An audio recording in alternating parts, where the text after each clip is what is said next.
Olá a todos, um beijo para todos os presentes, para todo mundo que está aí reunido nesse encontro tão importante.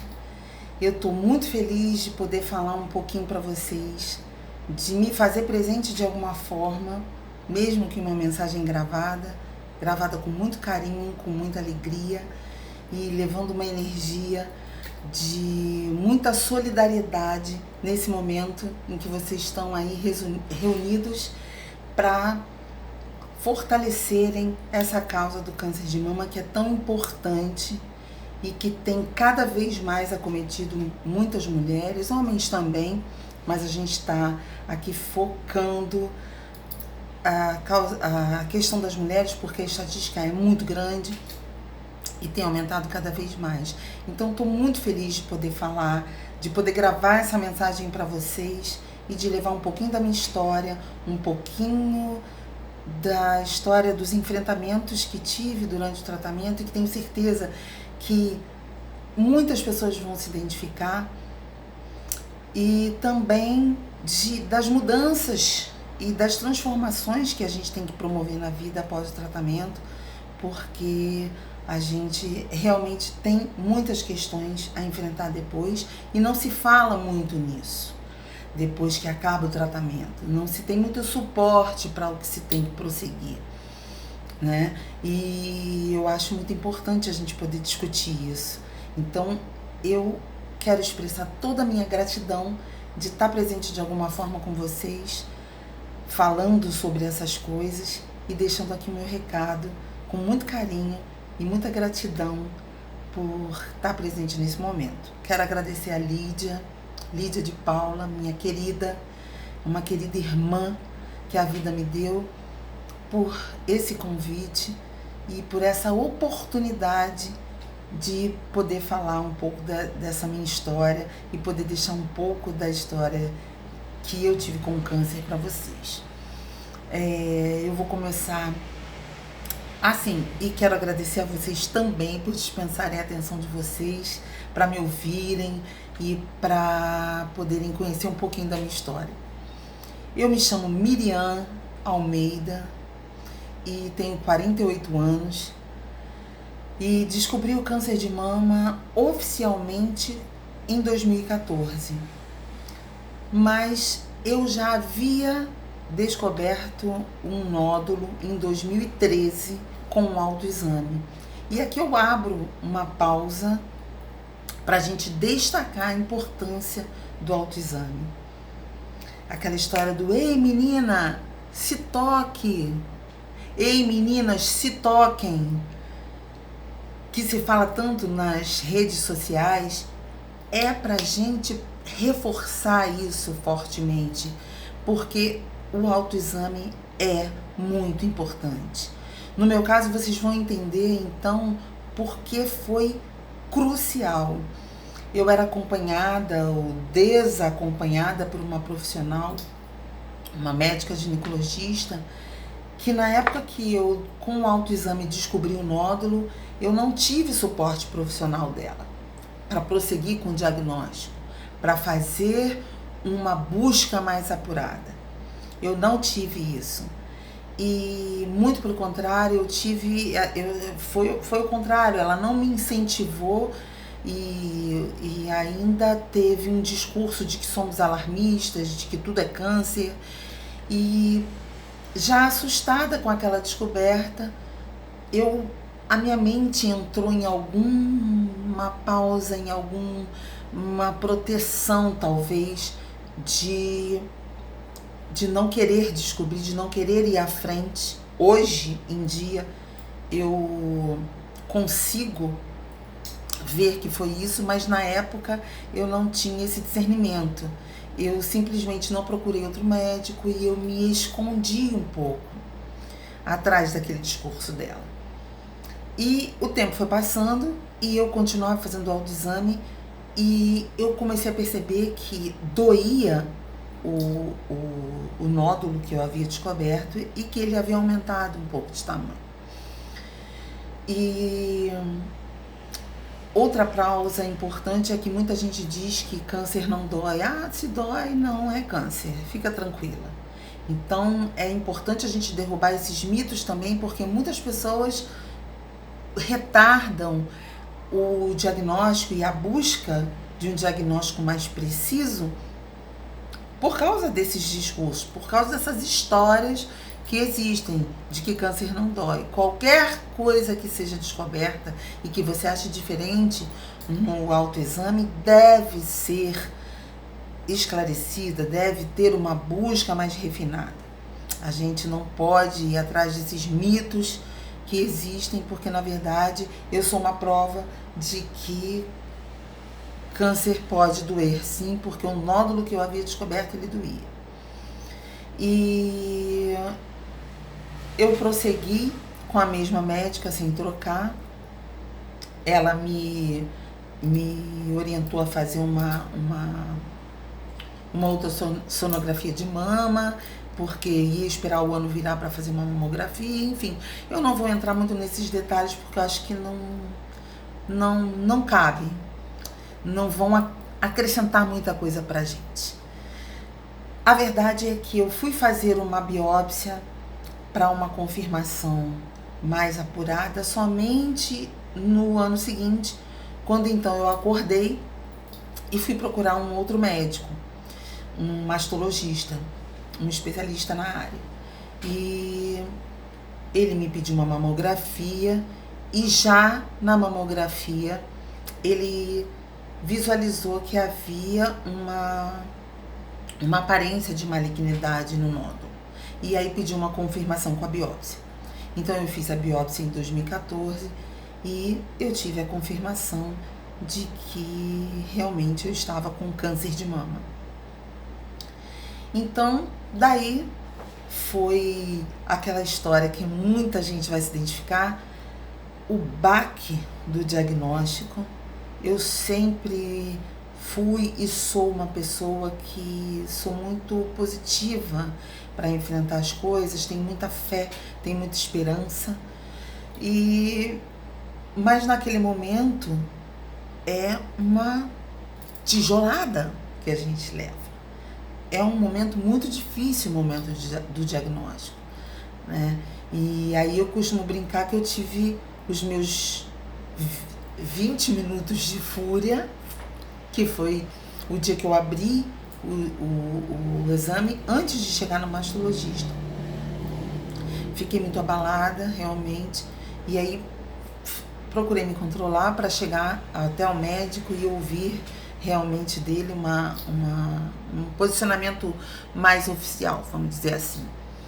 Mas eu já tinha aberto o exame, sou da área da saúde também, já tinha visto o que era. E então esse momento inicial é muito difícil. E aí, nesse dia, já comecei, nesse mesmo dia do diagnóstico, já começamos os trâmites, o mastologista ligou para o oncologista, já me encaminhou, já marcamos ali uma consulta, e aí começou toda aquela história de programar a quimioterapia, de programar o que iria ser feito no tratamento, e o tempo todo eu sempre buscando me manter da maneira mais positiva possível. Eu tenho um filho, hoje ele está com 14 anos, ele tinha 10 anos na época, e eu só pensava nele, mais nele. Pensava nos meus pais também, e em mim, obviamente, mas o meu pensamento central era ele. Como que eu ia me fortalecer para que eu pudesse passar para ele algo que pudesse sustentá-lo naquela situação tão difícil e sustentar a mim também. Então, eu ainda tive que trabalhar um tempo para fazer a passagem, digamos assim, entrega dos meus trabalhos na minha profissão antes de começar o tratamento. Foi necessário isso, eu não pude sair logo direto para o tratamento. E assim, os momentos que eu tinha para chorar era quando eu ia no trânsito, quando eu ia para o trabalho e quando eu voltava para casa. porque aí depois quando eu chegava em casa, eu já me envolvia com os trabalhos de casa, com a orientação do filho, e conversas, e enfim, a nossa rotina normal. E fui buscando maneiras de realmente me recuperar. Realmente me recuperar. E não só fingir naqueles momentos que eu chegava em casa e que eu tinha que ser fortaleza para o meu filho. Eu comecei a pensar que eu precisava de uma sustentação por mim também. E assim foi, eu fui buscando leituras e vídeos e ouvir coisas que me faziam bem. E essas coisas realmente começaram a me dar mais alento, mais calma para me preparar para iniciar o tratamento. E assim foi. Eu comecei o tratamento em março de 2014 e a quimioterapia tem toda aquela história que nos debilita, é um tratamento difícil, mas eu já estava nesse trabalho da espiritualidade, nesse trabalho mental, de que eu queria que eu tivesse as melhores opções dentre todas que estivessem disponíveis para mim. Eu comecei a pensar nisso. Eu vou enfrentar esse tratamento, eu sei que é difícil, e aí você começa a ouvir coisas de muita gente, muitas histórias, e nesse momento também é bom a gente se afastar de tudo que é muito negativo, porque a gente acaba se prejudicando. E eu comecei a desenvolver mais a minha espiritualidade. Sempre fui uma pessoa ligada a isso. E aí eu comecei a pegar isso de uma maneira mais efetiva, querendo de fato, mesmo sabendo que eu ia ter muitos desafios pela frente, um tratamento bastante difícil, eu queria que eu tivesse as melhores opções de enfrentar. E acreditem, isso fez toda a diferença. Isso fez toda a diferença. E foi uma coisa que eu continuei cultivando e que eu trago até hoje, né? E a gente vai chegar no ponto aqui da nossa conversa de eu falar mais sobre a minha fase atual, sobre como eu uso essas coisas para os desafiozinhos que ficaram. Voltando na quimioterapia, eu passei pela minha primeira sessão de quimioterapia, realmente tem todos aqueles inconvenientes dos enjoos, da fraqueza, e ainda assim eu tirava o melhor de mim, porque eu tinha que chegar em casa e estudar para a prova com o filho, e ver as tarefas, e participar da vida escolar, e participar da vida dele. Se envolver com pessoas que a gente ama e com coisas que a gente ama é muito positivo também durante o tratamento, sem que a gente se violente, obviamente, sem que a gente diga, não, eu tenho que preservar A e B, eu tenho que fazer isso e a minha situação não importa. Não, é importante que a gente se preserve, que a gente faça coisas importantes para nós nessa época, ouvir músicas edificantes, músicas que tenham um astral legal, conversas edificantes, ler coisas boas, ver fotos e imagens boas e evitar coisas negativas, porque no final isso vai fazer muita diferença. E uma coisa importante nessa época que eu quero falar e que atinge muito as mulheres e que eu converso com muita gente até hoje nas redes sociais e também pessoas que eu encontro no meu caminho, que é a questão da alopecia, a questão da perda dos cabelos. Quando eu fiz a primeira quimioterapia, o meu médico falou para mim, olha, em cerca de 15 ou 18 dias o seu cabelo vai cair. E ninguém me disse nada na época, mas a minha família ficou muito preocupada, porque eu sempre gostei muito de cabelo. Eu fazia mega hair, eu cultivava aquele cabelão e fazia penteados e estava sempre renovando aquele mega hair e aquela coisa com cabelo. Eu sempre tive muita paixão por cabelo. E as pessoas ficaram muito preocupadas o quão isso iria me abater psicologicamente, a perda dos cabelos.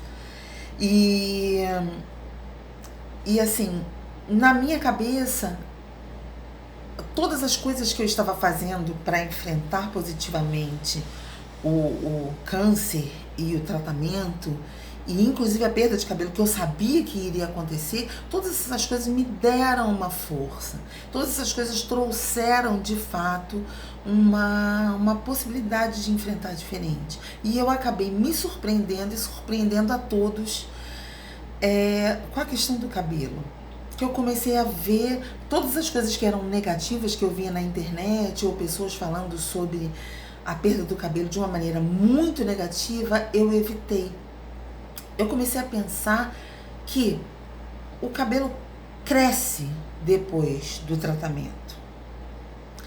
E na pior das hipóteses eu pensei assim, se ele não crescer direito, eu vou ter opções.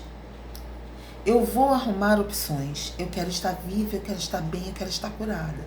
Então, meu foco era tão forte na cura e na esperança da cura, que essa parte foi importante, óbvio. Apaixonada por cabelo e diante da possibilidade de ficar carequinha, havia sim um pensamento, né, do novo, o que vem, mas me deu uma sustentação. E realmente entre 15 e 18 dias eu comecei a sentir a dor no couro cabeludo e aqueles tufos começaram a cair. Eu falei, não, eu não quero aquela sensação de estar tomando banho e continuar vendo o cabelo escorrendo que está me incomodando. A sensação não está sendo boa. Eu prefiro cortar logo. E eu pedi para minha irmã fazer isso em casa. Eu não queria fazer na rua.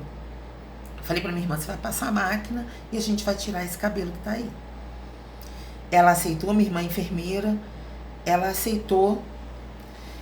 Mas só um tempo depois ela me contou que ela passou aquela máquina na minha cabeça, chorando muito e disfarçando para que eu não visse. Eu realmente não vi. Eu não percebi que ela estava chorando. Ela passou a máquina no meu cabelo e eu ainda brinquei com a situação. Eu fui me olhar no espelho, depois eu peguei uma coroazinha de strass que eu tinha, que eu usava às vezes em carnaval, algumas ocasiões que eu gosto um pouco de personagens, eu gosto um pouco de brincar. E eu peguei aquela coroazinha e coloquei. E eu falei no corredor da minha casa, eu continuo sendo uma princesa. Eu continuo sendo uma rainha. E aquilo foi muito importante para mim. Um gesto pequeno. E eu tirei várias fotos com aquela coroa, coloquei até no Facebook. Depois eu vou achar essas fotos e eu vou mandar para vocês. Eu vou deixar meu contato aqui.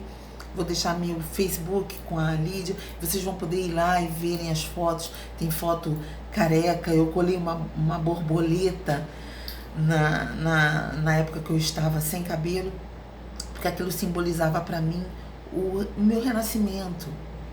Eu sabia que eu ia renascer. Eu acreditei que eu ia renascer. E eu acho que é importantíssimo pra gente, como mulher, ter esse tipo de força em relação a isso, a essa queda de cabelo. O cabelo vai crescer. O cabelo vai crescer de novo. E a gente vai ter opções durante o tratamento para se enfeitar e para continuar se sentindo bonita, que foi o que eu fiz. Eu inicialmente não quis usar lenço. O lenço para mim tinha o estigma da doença. Não que eu quisesse esconder, mas eu queria algo diferente. Eu queria algo que me deixasse, que me fizesse sentir charmosa, bonita. Eu queria um chapéu, mas eu queria um chapéu diferente. Então eu escolhi o chapéu que eu queria usar, que eu também vou disponibilizar a foto para vocês olharem. E isso, cada uma tem um jeito. Tem gente que coloca lenço, faz trança no lenço, fica lindo. Cada um tem o seu jeito, cada uma vai descobrir a sua maneira de se reerguer no meio daquilo tudo. E a minha maneira foi escolher um chapéu bonito inicialmente. Eu fui ver as próteses capilares e eu não tinha condição de comprar uma prótese naquele momento. Mas eu sabia que existiam e eu fiquei ali de olho na prótese porque eu queria dar uma de Beyoncé. Mas eu fiquei usando o meu chapéuzinho, o cabelo depois caiu completamente, os cílios também, as sobrancelhas. Eu já não tinha muito, até hoje faço aqui uns artifícios. E eu ia para quimioterapia, eu colava meu cílio, eu me sentia bem fazendo aquilo. Não que todo mundo vá fazer a mesma coisa. A gente vai querer maquiar levezinho ou não fazer nada, mas é importante que a gente descubra o que é que faz bem no meio disso tudo. Não é possível que a gente não descubra o que é que faz bem. A gente tem que focar, é necessário focar no que eu posso fazer para me sentir melhor no meio daquilo tudo. E eu me sentia bem indo maquiada. Eu chegava na quimioterapia, as enfermeiras brincavam: chegou nossa Barbie, chegou a Barbie. Eu ia com as bochechas vermelhas, eu ia com meu blush, eu ia maquiada, com meu cílio postiço, que aliás, né, gosto, continuo gostando. Eu colava meu cílio, eu pintava as sobrancelhas, e eu ia com meu chapéuzinho, e fazia muito frio, eu ia com uns lenços coloridos, enfim, eu me arrumava, e depois eu ficava lá deitada, coberta, fazendo quimioterapia, mas eu fazia aquilo por mim. Me fazia bem ir daquele jeito, me fazia bem me arrumar. E eu dizia sempre que eu estava me arrumando para eliminar mais uma, ia mais uma sessão para conta. Então foi assim que eu enfrentei a perda dos cabelos, que eu tanto gostava. Foi assim que eu consegui me sentir bonita, eu me olhava, me sentia bonita, eu tirava foto, eu colocava no Facebook, eu não escondi. E também saí careca, saí sem cabelo algumas vezes. Tá muito calor. Um dia minha mãe me perguntou: você vai sair assim? Eu disse: sim, vou. Tá muito quente para pôr o chapéu hoje. E continuei usando os meus chapéuzinhos divertidos e indo assim, até que eu ganhei dos amigos do trabalho uma prótese capilar muito bonita. Realmente fiquei maravilhosa com a prótese. E eu já tinha meio que enjoado dos chapéus e gostei muito de usar prótese. Tá aí uma coisa que nem todo mundo gosta também, reclama que esquenta, que coça a cabeça. Eu descobri umas maneirazinhas de cuidar, de modo que eu me sentisse mais confortável com a prótese. E aquilo deu um outro levante, veio uma nova fase. A prótese veio na fase certa, que eu já não aguentava mais os chapéus. E aí eu me senti linda. E eu me sentia bonita naquele momento. Eu engordei 20 quilos por causa do uso dos corticoides. E comprei roupas de manequim maiores, mas roupas que eu continuava me sentindo bonita. Não me escondi atrás de leg e dos blusões. Comprei coisinhas fofas no tamanho 50 e continuei me sentindo bonita. Então, eu acho que o exercício...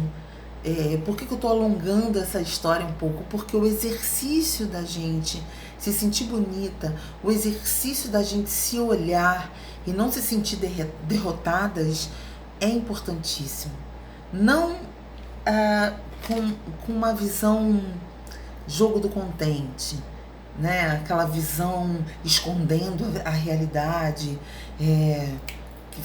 fingindo que não está acontecendo nada, porque isso é pior. Vou até abrir um parêntese agora para lembrar do Ariano Suassuna, que é um escritor que eu amo, que já não está mais entre nós, escritor paraibano maravilhoso, que fez o Alto da Compadecida. Tem muitas obras, mas essa é bastante conhecida, foi uma série na TV, acho que vocês vão se lembrar. Ele dizia: o pessimista é um chato, o otimista é um tolo. Eu gosto mesmo de ser um realista esperançoso. Então, eu exercitei toda a minha realidade naquela hora, naquela época, e isso eu trouxe para os dias de hoje. E eu aprendi a trazer isso diariamente para a minha vida. Ser uma realista esperançosa. Eu não encapava a minha realidade. Eu não enlouqueci e virei Alice, o jogo do contente, e fingi que nada estava acontecendo. Eu encarei a realidade 100%, 100%, com todas as questões, mas de uma maneira esperançosa, de uma maneira extremamente esperançosa. Esperança é uma das palavras que eu mais amo. Esperança. Esperança. Só de falar a gente já sente um bálsamo no peito.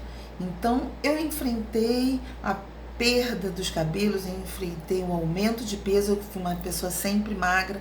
As pessoas que me conhecem sabiam que eu sempre gostei de usar roupa um pouco mais justa e mais assim, justinhas mesmo.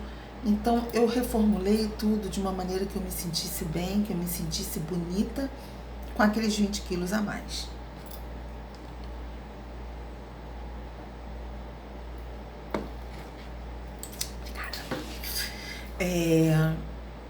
E quando eu falo isso, quando eu repito isso, quando eu converso nas redes sociais com pessoas que estão enfrentando esse problema, ou então pessoas que eu encontro na minha vida diária, eu conto essas histórias e eu sinto que o olho das pessoas brilha, né? Não é o peso, eu não sou só o peso, eu não sou só o cabelo. Existem diversas maneiras. Eu me descobri de outras novas maneiras, além das que eu já conhecia de mim. Então isso foi muito importante. Isso foi muito valioso. A gente aproveitar esse durante de uma maneira mais confortável. É desafiador, não é fácil. Não é fácil, nós sabemos que não é fácil, não é verdade. Não é fácil, mas é super possível. Super possível.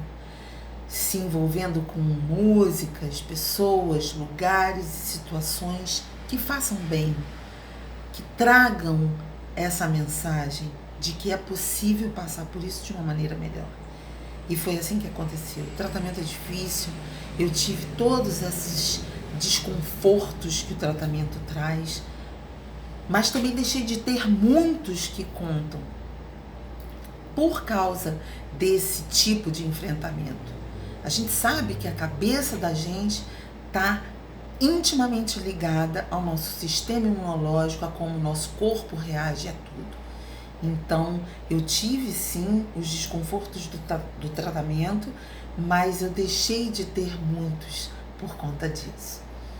E assim foi, eu fiz 1 ano de quimioterapia.